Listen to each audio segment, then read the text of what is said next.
Good afternoon, everybody, and thanks for clicking on 5 News Web News. It is Tuesday, March 12th. I'm Brittany Hoke. And I'm Matt Heckel, and here are some of the top stories we've been following here today on 5 News. The investigation continues into an accident that killed 2 children over the weekend. That's right. The young brothers were crushed when a water truck rolled on top of the car that they were inside. We're still waiting to hear if that water truck that rolled on top of them had brake issues. Now, when we talked to police, he said that as of right now, the truck appeared to have been working fine, and that's including the brakes. He said the inspection isn't done, so nothing is set in stone yet. The accident happened at around 9:30 Saturday night at the intersection of West Pike Street and Route 50. The 2 children were 7 and 8 years old. According to the driver, the truck's brakes stopped working while he was driving down the exit ramp, and that's when he lost control and hit the sedan. The woman driving that vehicle and the truck driver were taken to UHC. Both of them are expected to be okay. Meanwhile, the names of 2 other children killed in a car accident in Braxton County have been released. Troopers told us that 14-year-old John King and 12-year-old Michaela White were killed after the car they were riding in lost control and went over an embankment on I-79 near Frametown. The driver, Amy King, and 3 other passengers all had minor injuries. State police cited Amy King because the kids in the car did not have seatbelts on and for failure to control her vehicle. Well, a Pennsylvania man has been sentenced for a deadly crash on I-79 over the summer. 54-year-old Donald Watson pled guilty to DUI causing death and aggravated DUI after the June 10th incident that killed 67-year-old Henry Allen Burnett. Watson was sentenced to 1.5 years behind bars. Meanwhile, an ATV accident in Fairmont early yesterday morning landed 2 people in the hospital and another in jail. Fairmont police say Taylor Sutphin was arrested for driving under the influence, causing injury, as well as obstructing an officer. 2 other people were taken to Ruby Memorial Hospital, one by HealthNet, the other by ambulance.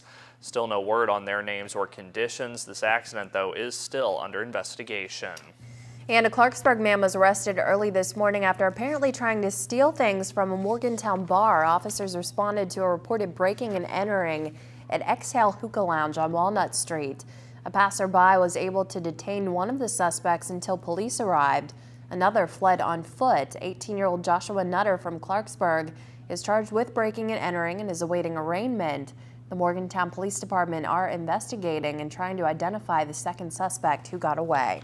Well, a man recently charged for his role in the 1974 Windmill Park triple homicides in Fairmont has been behind bars serving 2 life sentences for murder in 1982, but we have learned that Phillip Rhys Bush's convictions have been reversed. According to the Times West Virginian, the Ohio County Circuit Court granted Bush's petition for a writ of habeas corpus, which reversed those 1983 convictions. Now he'll be awarded a new trial. That order was signed just 1 week before he was indicted for the Windmill Park murders in February. Bush will face a jury for those crimes on May the 15th. And the suspicious death of a Tygart Valley Regional Jail inmate is under investigation by state police in Randolph County. They told us 36-year-old Charles Everett Ellison was found by his cellmate at around 6 o'clock Friday morning. EMS was called to the scene, but Ellison died at the jail. His body was sent to the state medical examiner's office in Charleston for an autopsy. Ellison had been in the jail since October of 2011 on charges out of Pocahontas County. And real quick, let's take a quick look at what our newsroom's working on for tonight for First at 5 and 5 News at 6. First up, it is daylight saving time, but a study shows some of our state cities are actually losing money this time of year. We're going to tell you why. And it's also the season of identity theft. We're going to tell you how you can protect yourself while filing your taxes this year. And sun returns to rain, turns to snow. We're going to tell you when you're going to have to pull out the boots and the gloves all over again in your first solar forecast coming up tonight on First at 5 and 5 News at 6. Sun was shining bright a couple days ago, gray outside today, so big difference. And snow tomorrow, just downhill.